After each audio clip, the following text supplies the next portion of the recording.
Hi guys, it's Luke from your 50 Shades of Sales podcast. Before each episode, we just wanted to warn our listeners that there may be some swear words or choice language used in any one of our episodes. It's not intentional, we don't mean it to offend, but we wanted to forewarn each of our listeners. Please do enjoy. Hello, welcome to another episode of our 50 Shades of Sales podcast series. For those of you who don't know, this is where we'll be giving you a no-holds-barred and alternative view of the challenging yet rewarding life of a sales development representative. And for those of you who do know, welcome back. Now, in this episode, we're going to be covering the much talked about issue of closing in sales and whether the old adage of ABC, always be closing, is something which is actually still relevant.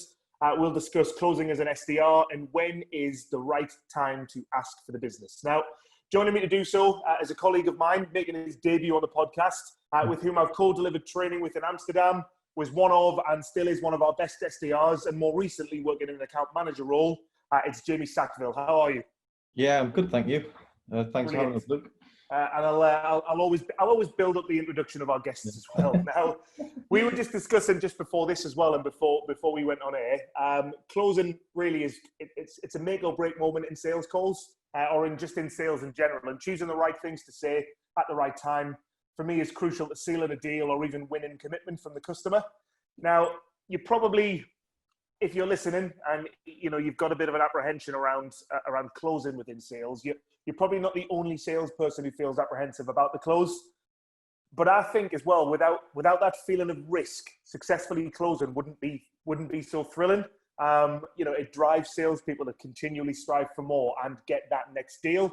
And the issue is sales professionals are expected to generate best possible win rates for their effort.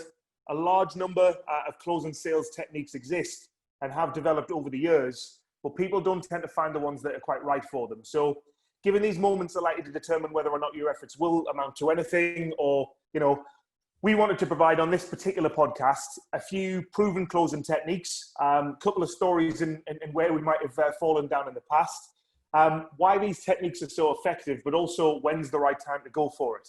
So I think probably the best place to start, Jamie, as well, is just going back to that apprehension. And how many years have you been in the world of sales now? So I'm coming into year 3. So I joined this company in my first sales role in September 2017. Yeah. So and how many different industries now have you sold across and closed into, let's say?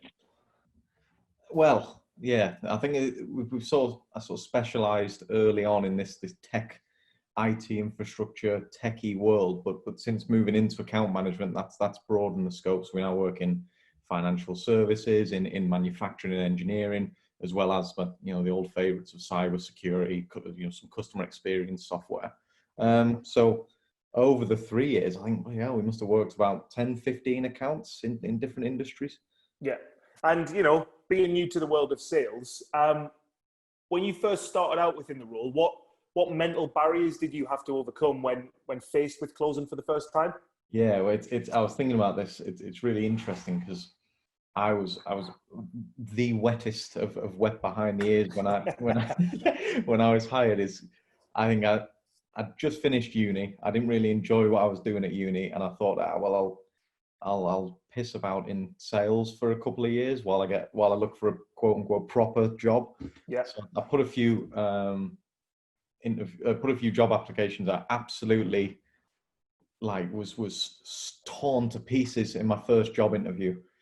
Failed at the first one. What they were doing the sales things, what do we do? And I just couldn't answer that one. So that interview went down the toilet pretty quickly. Yep. Applied for this one, got an interview here, and thought I did okay. And then as I was speaking with Jake and some of the team, a guy had put his notice in that morning, and my interview was that afternoon, and said, right, well, when can you start? Because if you want it, there's a space now. So I went, Monday. And then I had training with you the Monday, Tuesday, and then Wednesday is like, right, we're working with this client. We're driving people towards an event.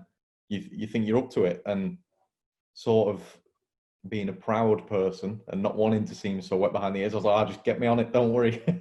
Yeah, I'm so glad that our onboarding process is a little bit more thorough these days as well. You've been here 2 days, and this is what you need to do. Off you go.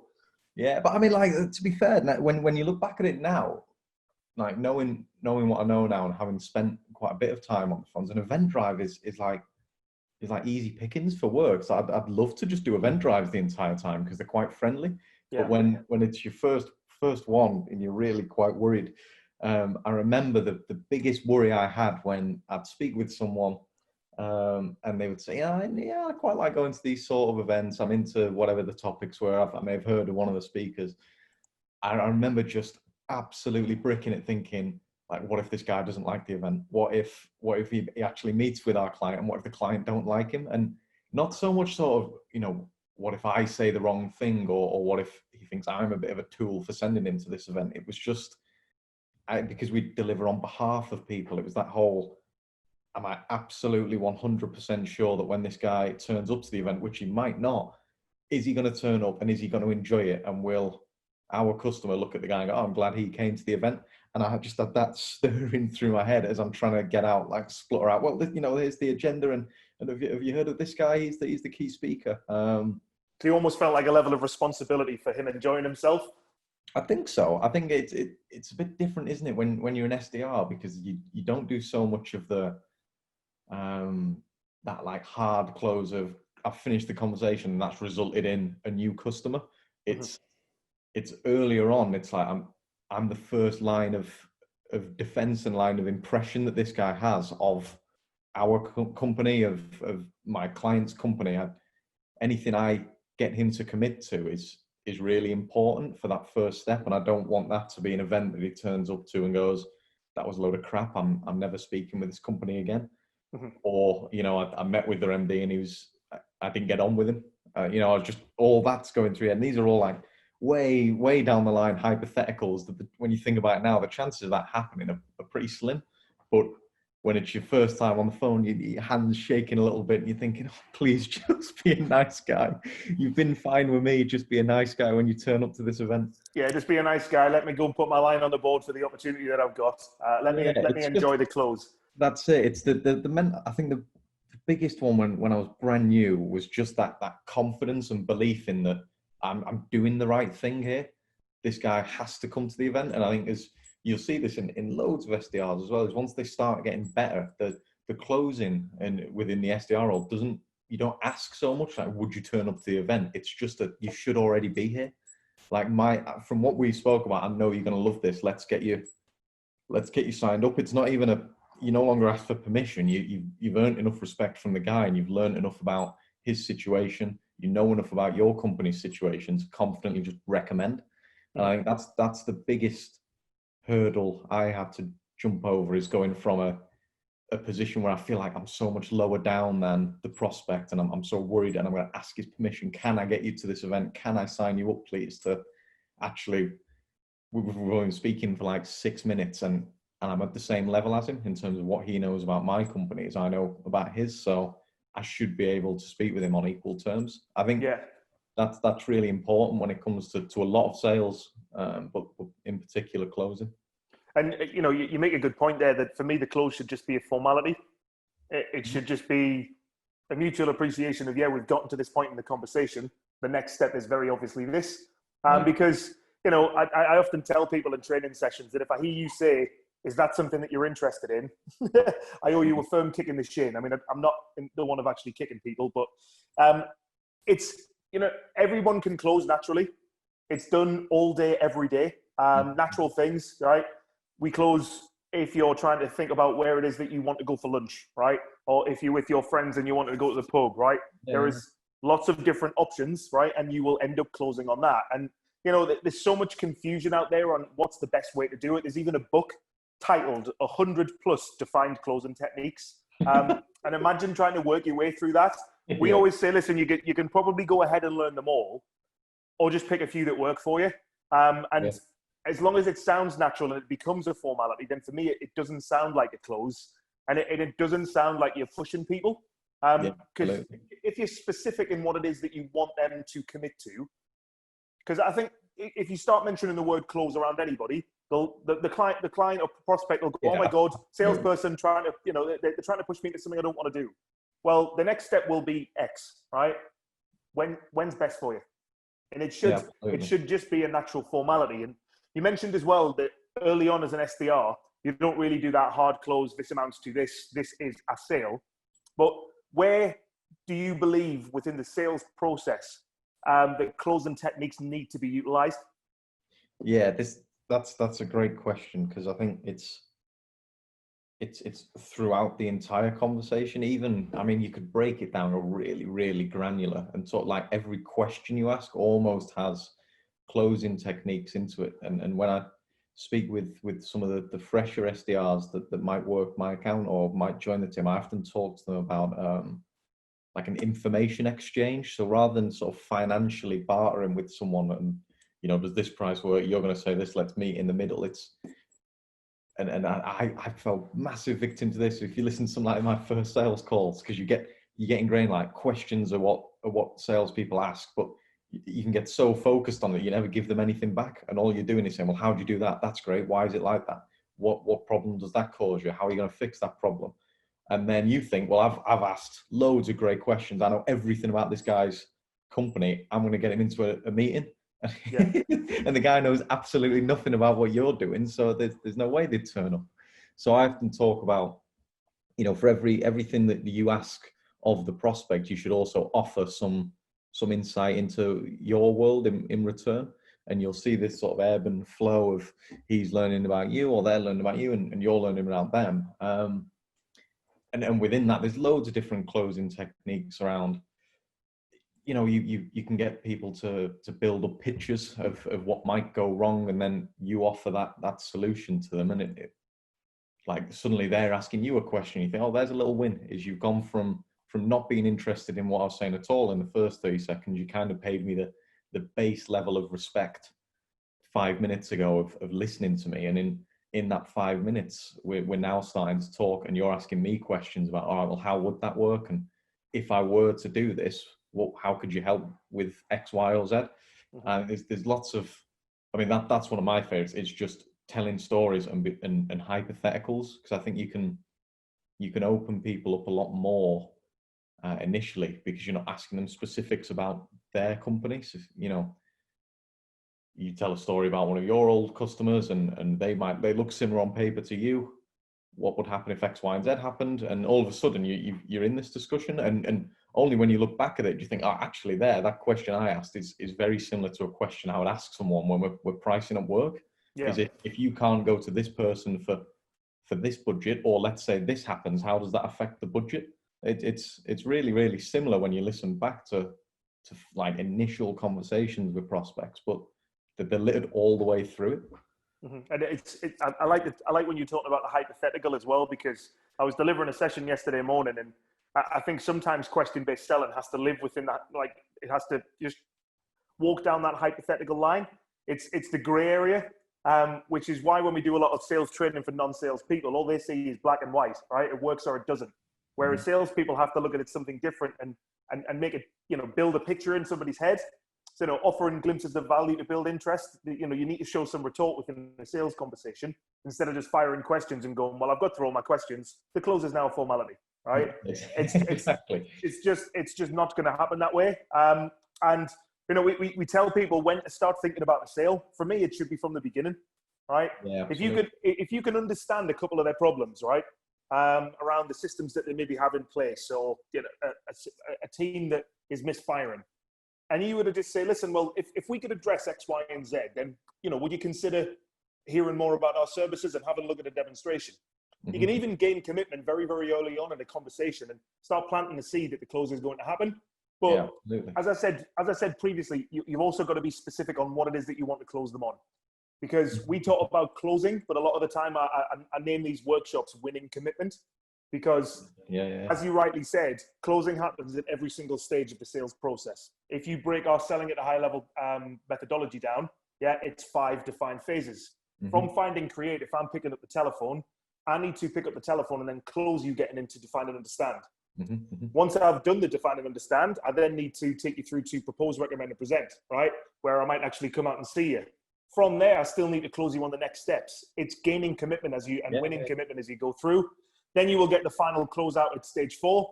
But where you're involved heavily as well is the serve and grow side of things with as an account manager, and you will spend your time closing on renewals, right? Mm-hmm. And these closing techniques still exist throughout every single stage, okay? But as an SDR, I always think that you've always got to recognize when potential customers are ready to say yes or they're actually ready to buy. Because, when you just think, as you said, oh, well, is now the right time? You've got to know when the customer is sick of talking to you. And know when to come out of that conversation, because you can sometimes restart yourself, or you can just talk past the actual sale and completely lose interest. Blown it, yeah, exactly. I think a point you brought up before is really, really interesting, in that you've got to start and get everything you do to drive towards a final sale. And I think that can be quite tough if you're just an SDR, like when you just start and your job pretty much is to kickstart a sale, and you're targeted on the number of opportunities you create or the number of appointments you set. That's your goal. It's very easy to fall into the mindset of, if I get an appointment, I win, regardless of how it goes, because I've got to get 10 a month. If I get 10 good, if I get 6 bad, regardless of if those 10 are all crap or good. And I think the best SDRs, and it has a really interesting effect on how you close and all the different kinds of close. Best SDRs are ones who've got the full sales cycle mindset screwed on, because I think you do much better when you stop treating a prospect as a product or as a tool that you use to get your appointment or that you use to get your presentation booked in. And if you get into that mindset, you see 5 defined phases, and every time I hit that, I do this one close and it goes on to here, and every time we get here, I do another one close and it gets to there. And I think where we're at our best and where our relationships with our customers are best is when we feel really well integrated within their sales cycle, and these closes and these commitments that you're trying to achieve and gain aren't always the same thing. So, for instance, if I'm looking at a guy, someone's LinkedIn profile and they're a director of IT infrastructure, and I'm thinking, well, the 3 things I think of an SDR is I either want to qualify them in for an opportunity for a great reason, qualify them out for of an opportunity for a good reason, or it's somewhere in between where it might not be yet, but we both recognize the potential for future work. And it's dead easy to say that and expect it on the first call, which it never ever will, but start with that as your goal. You'll start to see, they're a director, so they might not have the time for a 20-minute long conversation to set up a half an hour presentation. But if I'm looking going, and just need to do one of those 3 things, qualify an opportunity, qualify out an opportunity, or put it on a nurture, your closes sort of spiral off into, well, is it a presentation? Is it a face-to-face meeting? Is it just another 10-minute call? Is it just the ability to talk over email? And by sort of treating that the prospect as one whole, as a customer already, and thinking, well, what's best for them? And as a person, I can see from X, Y, or Z, or I've been told by your colleagues that this is what you like. Your closing gets loads better because it's less obvious. Yeah. You're not thinking, I'm going to ring them up, they're going to pick up, and I'm going to try and get them in a room with my account director. You're hoping that happens, but you're thinking, I want to do what is best for them. And you're right, at some point, that might just be leave them alone for a month or 2. Give them some information and say, it's on your terms now. I'll make a note to call you back in a month. That might be the very best thing to do. And I think if you're in that sort of singular mindset, you'd see that as a loss, or, oh, well, it's now going to be another month until I win. But in terms of driving something towards a final sale, you've made a huge amount of progress there. Yeah. So, closing, getting a timescale from somebody as to when you can next speak to them is also classed as a close. Yeah. As long as you're telling, everybody, well, this is where it's at. It's still at define and understand. But in 1 month's time, this guy's going to come back to me with more information. And I believe we can then build on that conversation. And that's when the next stage happens. And you make a really interesting point around qualifying in and qualifying out. People come to us all the time, sales directors, senior members of staff, and go, we're not closing enough sales. Right? Honestly, we're not closing enough sales for some reason. We're getting them all the way up to proposal stage, and nothing's happening. Right? We need some closing training. We will time and time again go back to define and understand. are you actually spending enough time and define and understand and qualifying leads and opportunities? Because if you are, the close will just happen naturally, right? I think the stats say that it's 50% of deals won't close that salespeople work on. So they're spending 50% of their time on deals that won't close. Yeah. So essentially what that means is they're just chasing imaginary revenue based on an exciting conversation that they've had. They're running around kissing frogs, and actually you had no right to close that anyway because it wasn't qualified properly. Yeah. And we always bring people back because what you do front end on in your sales activities has a huge effect on the overall end result. And if you can, you know, we always say that selling at a high level mindset brings that enterprise sales thinking into a telephone call. And that's where we get our SDRs. And I think that's where a lot of SDRs should think and act. And, you know, how do you, we're talking about SDRs and this whole podcast is for them. So how do you think an SDR can help increase their chances of successfully closing? I mean, we've discussed a couple of things, but, you know, it'd be good to go into more detail. Yeah, and I think the point you bring up about just spend more of your time defining and understanding. If you can, if you're afforded that luxury with someone on the phone, and you talk about that, you know, we're not closing enough, and you go, well, how long do you spend qualifying? And they could say, you know, some people might think, well, I've asked loads of questions and that's qualifying, but we go back to that information exchange. Your scales are all tipped in one favor, where you sort of, I spent 20 minutes on the phone with Luke asking him loads of questions about his business. I think that's going to go well, but does Luke know much about our business and why that might be a fit? Yeah, or did you ask me whether I actually need the product? Well, that's because this is the thing, right? People go, oh, we do this. How would that work? Yeah, fantastic. But actually, we don't need it. Yeah. And to be honest, we don't have the budget for another 2 years for that. But you didn't check that. All of a sudden, it's ask loads of questions, seems interested in the product. You should meet this person. Yeah, exactly. That's it. I think that the way that you get better at closing is by getting yourself, like almost forcing yourself to be in a position where you're confident.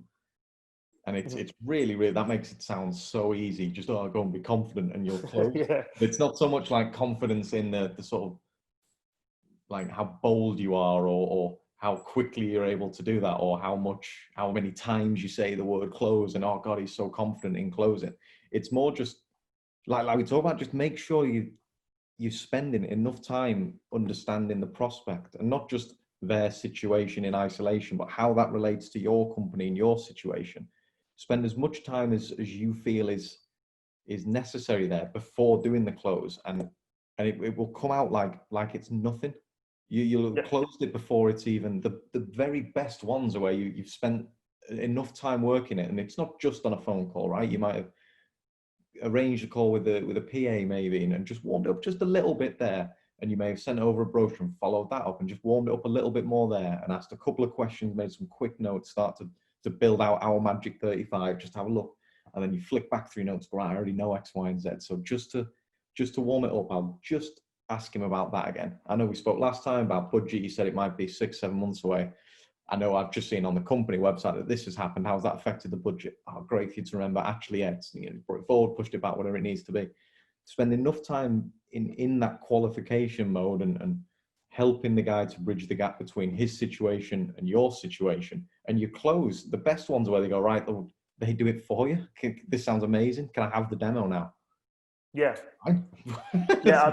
So people also think, I do also think that the close needs to sound like something. Yeah. When actually it's the complete opposite. It's, yeah, that sounds good. What's next?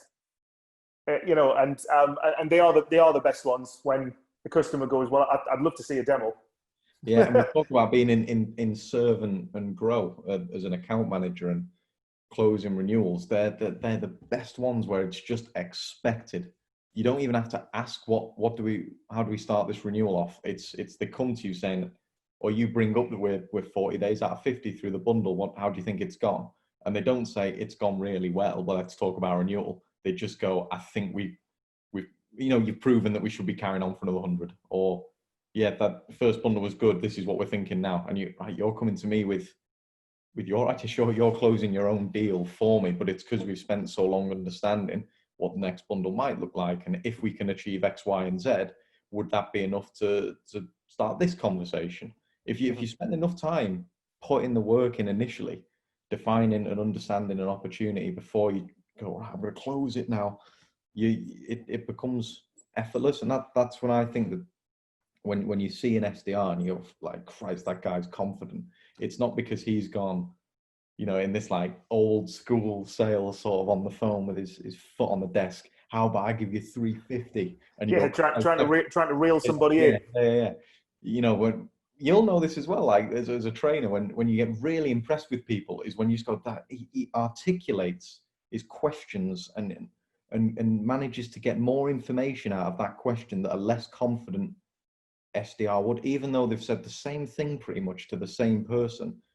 One guy got this answer, the next SDR got this much, and it's just confidence and sort of in the back of my head knowing I'm doing the right thing in pushing this towards a final sale, not just getting my opportunity, which is great, and I get a pat on the back from everyone, but when I pass it over to my account exec, because I've asked this question that I wouldn't normally do, or I actually left it just for a couple of weeks for him to sit on the information, and he came back to me now with some more direct feedback on it, which I wouldn't have had before. All that drives towards being confident in your close, where it's not even a thought, it's not a change in mentality, or not a right, I've done my qualification, now I'm going to close. That's what I used to do all the time when I first started. It's just trying, in my head, I'm going to go, right, I'm going to do my pitch, then I'm going to ask these questions, then I'm going to try and close.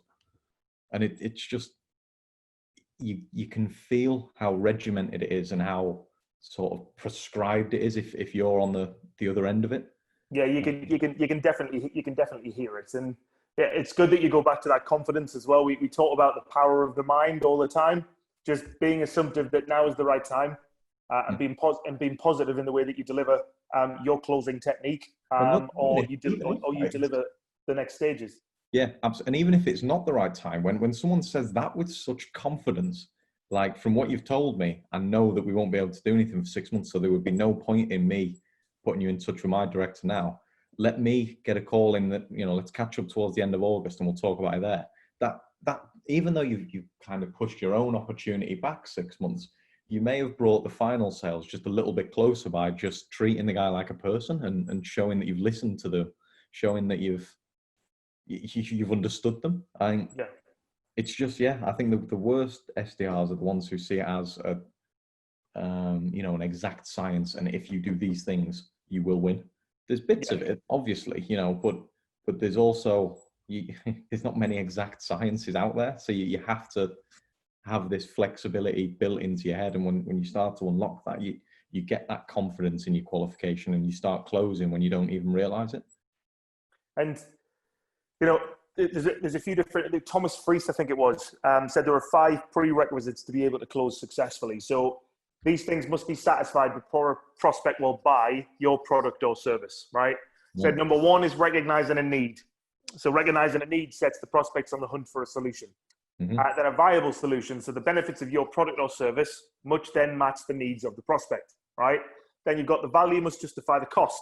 So the value of the solution must exceed its cost, right? So in terms of selling on value. A sense of urgency. We always say that prospects must be emotionally ready to make a purchase. It's far easier to accept the status quo. We're constantly searching for compelling events that would drive change and drive somebody to say yes. But then the authority to buy.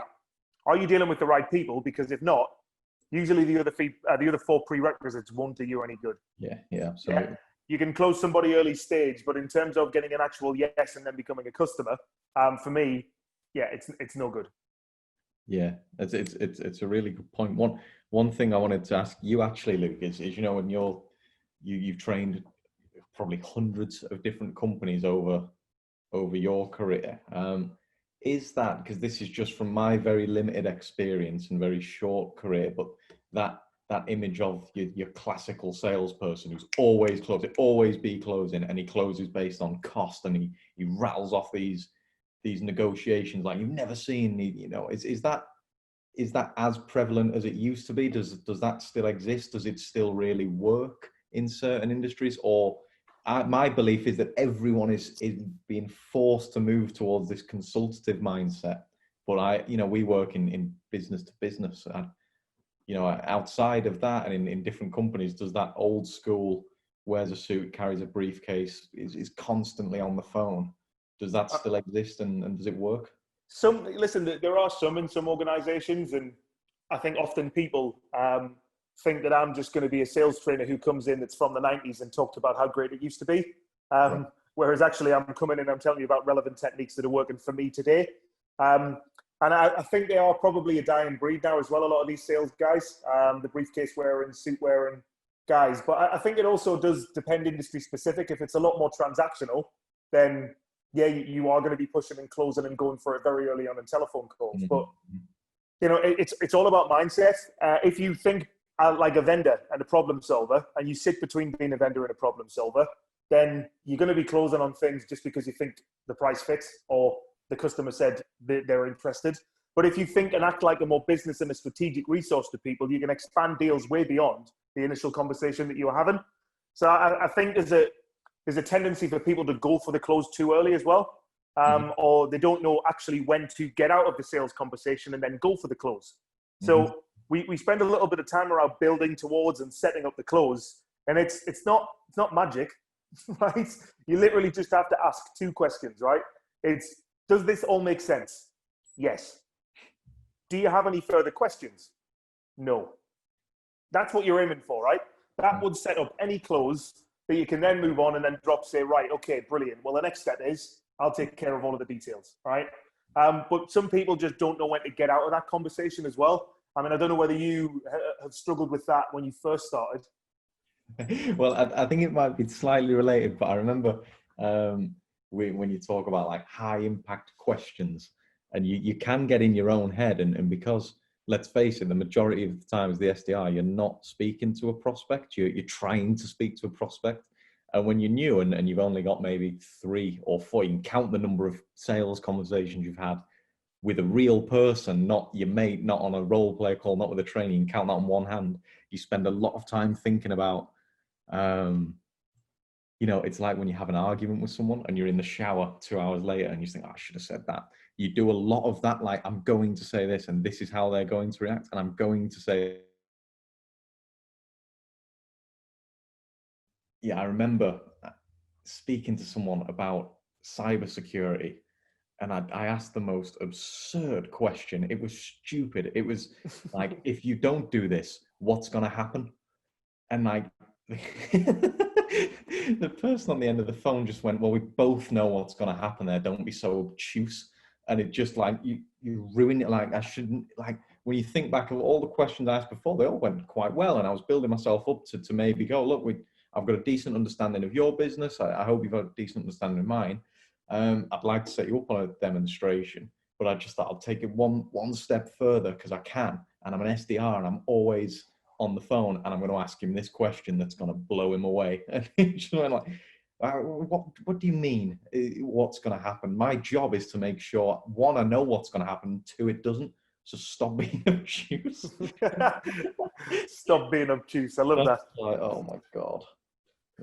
Did that then come into an opportunity or not? No, of course it didn't. Some jumped up little idiot trying to tell me that I'm not doing my job as director of cybersecurity it was the co-op as well. It was a big opportunity, and you know, the guy was completely reasonable, and I just took it one step too far. Just did not know that, right, we've done enough now for it to be the next step and to confidently recommend the next step. And I thought, I'm gonna try and be smarter than this guy at his own job, which is just ridiculous. And yeah, made me look like an absolute idiot. It made me feel like an idiot. So that's what not to do, let's say, right? Yeah. So in terms of what to do, what do you believe makes a great close, and how do you think people can more regularly achieve it? It's good qualification.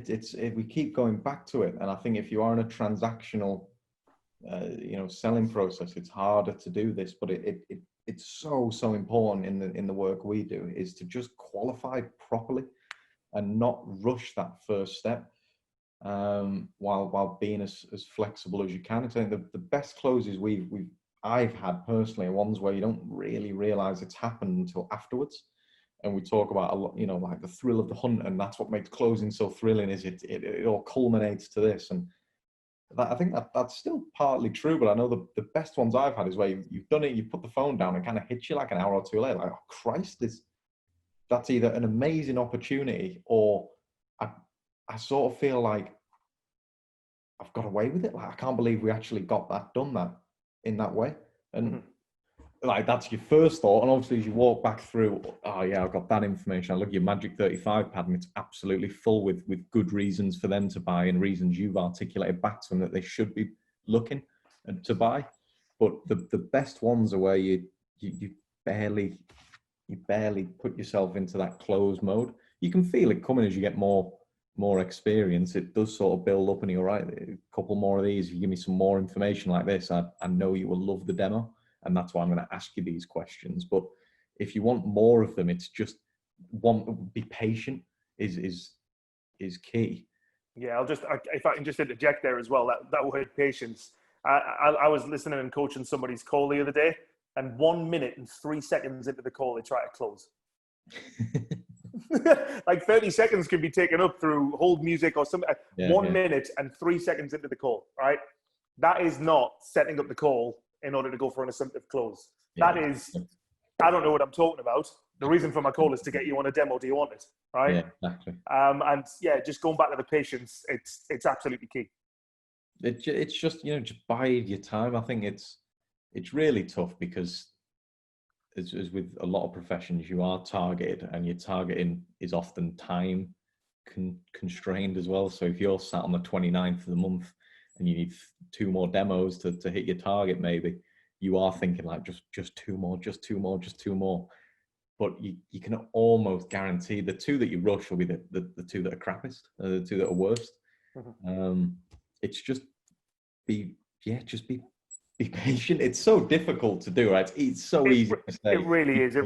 And if you've got a statement of work out there, and it's the 29th of the month, and they've just been sitting on it, and you know that they've opened it a couple of times, and you often even just think about sending them an email saying, "Listen, please close it, or please sign the statement of work before the end of this month." But again, you force things, it's just not going to happen. Yeah, it's tough, isn't it? I think that the best ones for that though is when you sell to other salespeople and you get to just use your little like, get that one signed, and they just, because they've had it done to them hundreds of times before, that they don't do it, and you sell to. I remember we used to work a project where all we sold to was sales directors, and it was amazing. If they've got the time and because they're like hyper aware of how you're selling to them, and if you're good at it and you win some respect, your deals move a lot quicker. Because you share some commonality with them and they think, this guy's actually pretty decent at sales. I'll pay him a bit more of my own thought time. Yeah. I spend a lot of time talking to sales directors because ultimately they're the ones looking for training programs. And I often forget how privileged I am to be speaking to sales directors and like-minded individuals on a regular basis. When I listen to guys going in and trying to speak to finance directors, no offense to any of them listening, which I doubt there will be, but you know what I mean? I often find that my conversations are a lot more open and a lot more exciting than some of the ones that I do tend to coach people on. Yeah, and I mean, we talk about being patient there, and I know for a fact there are a few examples where I've rushed an opportunity and not gotten away with it, but it's gone well. And that's because, you talk about, you can, and you'll be able to absolutely tell this, is sometimes, have you ever been an example where, or have you ever listened to an example where someone has gone for a close within a minute and it's worked really well? Because I've just connected with a manufacturing director and he's told me and the context of the lead, this is one of mine that I'm using, right? The context of the lead is that he was on a webinar and requested a follow-up. And I've rang him up for that follow-up and he said, I'm really busy, but look, I loved that webinar and I'm going to try and get that application you discussed built into our plan. And you go, right, well, in that case, let me get somebody a bit more experienced to call you up on this day. Fine. That's within a minute, but that comes from a place of confidence, mostly because it's an MQL and I know that there's been a little bit of warming up done through the webinar and he himself has requested the follow-up. But there's a big difference between that and the hello. Yeah. But and it's good that you mentioned that as well, so people can recognize the difference. That hang on, no, I can't do that. I can't accept this meeting without being patient. Think about the opportunity. Think about it as a zone entity. Think about the the title of the person that you're speaking to, the seniority of that person, and actually their urgency is they want to implement it, but just right now they can't talk. Yeah. Get that booked in and get somebody onto it. Absolutely. I think it's when I remember when I very first joined, and the question you asked is, what do you think? What's the first word that springs to mind when you say salesperson? And I said, I think knobhead or something like that. Yeah, I've heard loads worse than that, which I can imagine. But people have this idea, or especially certainly used to when it was that old school sales guy. And I think because most people out there are consumers, they get sold to by B2C salespeople. I think maybe if anyone has less of that consultative mindset, because there's so many more consumers than there are business. I can afford to fluff a few deals by being a bit of a prick. But I think people have this idea that they completely lack empathy. They follow these trite sort of mantras like always be closing, as if that's going to solve all of your problems. Like, don't pitch like a bitch. Yeah, exactly. Like, oh, I wasn't making any sales until I started always closing, and now I'm the top exec. It's just, it doesn't work like that in the real world. They're nice to say, and they often rhyme, or and it's funny, but they have this idea that they've got them written all over the walls, and they only care about cash. They don't really care if they screw you over.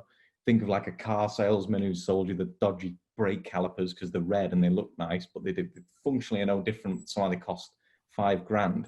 When in reality, the best salespeople that I've certainly dealt with, and your thoughts on that would be interesting. The ones who've got empathy at like the center of everything they do. If I rang up a direct, or if I was a director and someone rang me up, if I was the prospect telling me that, or telling someone else that, how would I want to react? Mm-hmm. And I think, if I'm saying, look, I'm really busy, but you've got X, Y, and Z, what's next? Me to then say, well, let me try and speak to you for 15 minutes is just going to annoy you. Mm-hmm. Same way that if I'm telling you it's not a good opportunity for these few reasons, and they're well reasoned, what would I want someone to do to me? It certainly wouldn't be trying to argue with me for 20 minutes. It wouldn't be. It might be an agreement to catch up in a few months. It might be that it feels like we've got off on the wrong foot, and maybe our collateral wasn't clear enough. I know something, this is a bit better for you, but just having empathy and sort of, how would I want a salesperson to treat me if I'm ever in this position? Have that at the heart of everything you do, and you start to get better at qualification. You start to get better at spotting what opportunity is good a minute into a call versus one that needs a proper arranged call for you to warm it up with. Mm-hmm. It's absolutely the core of what I know, what we preach, and what I try my best to follow in my head is Yeah, and it's empathy and understanding for me. I think they're one and the other. The empathetic side of things as well. I just I had a bit of a customer service background, and I don't really like that word. But a clear understanding and an open understanding of what, I understand the problems and challenges that you're facing. I completely get these frustrations, and I know why this is, because we've helped X, Y, and Z people solve that problem in the past. What we did with this person was right, and now empathy and understanding for me is having a real it's almost an appreciation for their problems. It's just a bit of respect, isn't it? Really, it's you treat the prospect like it's a person, not a line on your spreadsheet or a record in your CRM that is ripe for milking of opportunity. That's never happens, never ever. So. Let's say we've got some closing tips here, right? In terms of let's wrap it up. So it would be, recognize when potential customers are ready to say yes, right? Mm-hmm. Closing happens right throughout the sales process, right? It doesn't just happen at the end of a sales conversation. It happens from conversation one all the way through to documentation being signed. That's it. It's be conscious of it, but don't make it the sole focus of your interactions. Yeah, think about winning commitment as opposed to closing individuals, right? Yeah, absolutely. You have to earn the right to close, right? You've got to build trust through understanding, but also, ultimately understand their organization, their world, their goals, their challenges, their visions by asking great questions and accurately qualifying. Yeah. Show some confidence, right? Yeah. Build towards the close, but ultimately ask for the business. Because I guarantee if you ask for the business more, you will probably close more often. Yeah, that's it. It's get yourself into a position where the close isn't something that's a scary thing to think about. And the only way you do that is by patiently qualifying and understanding your prospects. And Brilliant. recognizing, like you said, recognizing that 50% of the people I speak with probably aren't going to buy it. So focus on finding the ones that do and spending my time there. Fantastic. I think that's probably the best place to finish. So thanks for your insight. Thanks for the conversation. It's been great. This one should be going live probably this Friday. And then we'll be back again in 1 or 2 weeks with a whole new subject, some more guests. And I'm actually going to try and get somebody more senior. I might even get the Durham part of Durham Lane on. Nice. That will be a must listen. Brilliant. Thanks a lot for your time, Jamie. Take care. Brilliant. Cheers, Luke. Thank you. Bye-bye.